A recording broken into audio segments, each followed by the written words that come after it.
안녕하십니까. 6월 24일 월요일 빌립보서 2장 12절에서 18절 말씀입니다. 그러므로 나의 사랑하는 자들아 너희가 나 있을 때뿐 아니라 더욱 지금 나 없을 때에도 항상 복종하여 두렵고 떨림으로 너희 구원을 이루라. 너희 안에 행하시는 이는 하나님이시니 자기 기쁘신 뜻을 위하여 너희에게 손을 두고 행하게 하시나니 모든 일을 원망과 시비가 없이 하라. 이는 나이가 흠이 없고 순전하여 어그러지고 거스르는 세대 가운데서 하나님이 흠없는 자녀로 세상에서 그들 가운데 빛들로 나타내며 생명의 말씀을 밝혀 나의 다름질이 헛되지 아니하고 수고도 헛되지 아니하므로 그리스도의 날에 내가 자랑할 것이 있게 하려 함이라. 만일 너희 믿음의 제물과 섬김 위에 내가 나를 전제로 드릴지라도 나는 기뻐하고 너희 무리와 함께 기뻐하리니 이와 같이 너희도 기뻐하고 나와 함께 기뻐하라. 아멘. 네, 잠깐 정지하시고 묵상하도록 하겠습니다. 네, 하나님은 어떤 분이십니까? 네, 우리 안에서 그분의 뜻을 이루도록 이끄시는 분이십니다. 13절 말씀에 너희 안에서 행하시는 이는 하나님이시니 자기의 기쁘신 뜻을 위하여 너희에게 손을 두고 행하게 하시나니 라고 말씀합니다.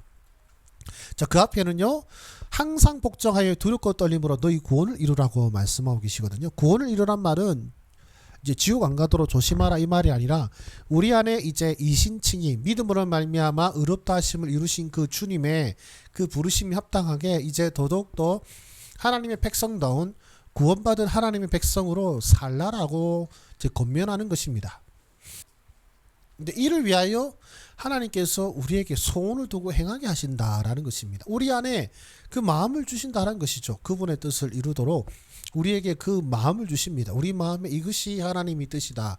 이것이 하나님의 기뻐하시는 일이다라는 것을 우리 마음에 주신다는 것이고 그건 사실 여러분들도 아마 경험상 알고 계실 것입니다.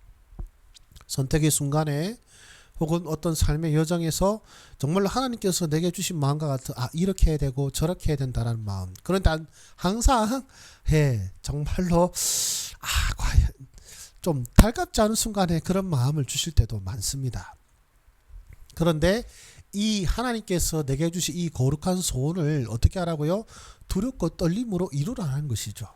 왜냐하면 그냥 우리 생각으로 내 마음에서 그냥 솟아나는 걸로 했으면 사실 뭐 내 책임이고 뭐 내가 하려고 했으니까 내가 중단하고 하면 됩니다. 그러나 우리 마음에 선한 의지를 주신 분이 하나님이시라면 이게 그냥 아이고 내 생각이지 하고 넘어갈 문제가 아니라 하나님께서 내게 주신 마음이기 때문에 우리는 그 마음에 순종해야 한다는 것이죠. 순종해야 하고요. 그래서요 두렵고 떨림으로 너희 구원을 이루라라고 하는 겁니다.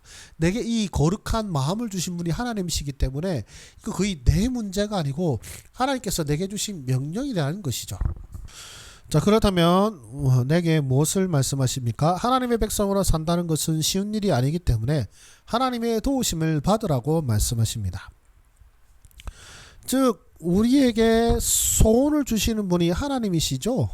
예, 그만큼 쉬운 일이 아닙니다. 그렇기 때문에 하나님께서 우리에게 그 마음을 주시는데 그게 하나님의 기쁘신 뜻이기 때문에 하나님은 그 기쁘신 뜻을 이루기 위하여 정말로 여러분들을 도우실 수 있는 분이십니다. 세상의 그런 유혹과 그런 시험 속에서 어그러지고 거스르는 세대 속에서 하나님의 자녀로 살기 위해서 어떻습니까? 주님의 도우심을 구해야 되겠죠. 우리에게 소원을 주시는 분이 우리 주님이시기 때문에 주님 내 안에 거룩한 마음을 주셔서 주님을 사모하게 하시고 예배를 사모하게 하여 주시옵소서 이렇게 말이죠. 그리고 또 뭐라고 말씀하십니까? 어그러지고 거스른 세대 속에서 하나님의 자녀로 살라라고 하십니다. 이 말씀은요 이제 신명기 32장 5절 말씀의 인용인데 그들이 여호와를 향하여 악을 행하니 하나님의 자녀가 아니요 흠이 있고 비뚤어진 세대로다라고 말씀하고 있습니다. 흠이 있고 비뚤어진 세대가 이제 어그러지고 거스른 세대인데 아주 하나님 말씀에 불순종한 세대인 것이죠. 거기에서 하나님의 자녀로 살라는 것입니다. 즉 그냥 하나님의 자녀로 사는 사람들끼리 그 공동체 안에서 하나님의 자녀로 살라는 것이 아니라 여러분이 세상에 속한 그 하나님을 따르지 않고 하나님을 알지도 못하고 하나님을 두려워하지 않는 그 세대 속에서 하나님의 자녀로 살라라고 하는 것이죠.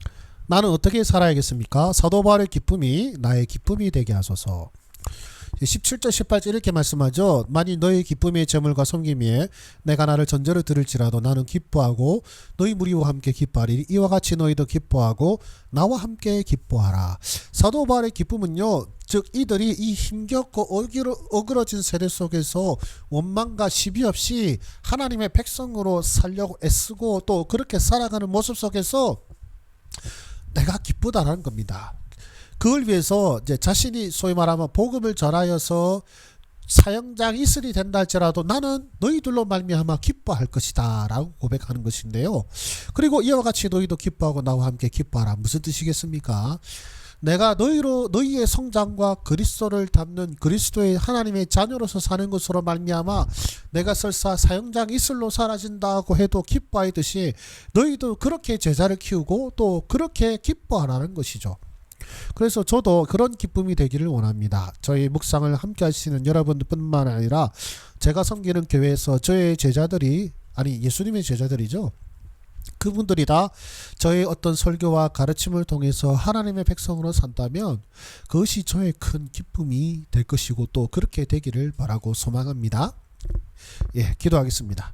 살아계신 하나님 아버지, 우리가 하나님의 백성으로 산다는 것이 이 어그러진 세대 속에서, 거스르는 세대 속에서 힘겹게 살아가야 되지만, 그러나 우리 안에 소원을 두고 행하시는 주님으로 말미암아 이 일을 감당할 수 있도록 주여 도우시고 역사하여 주시옵소서. 예수님의 이름으로 기도드립니다. 아멘. 네, 감사합니다. 수고하셨습니다.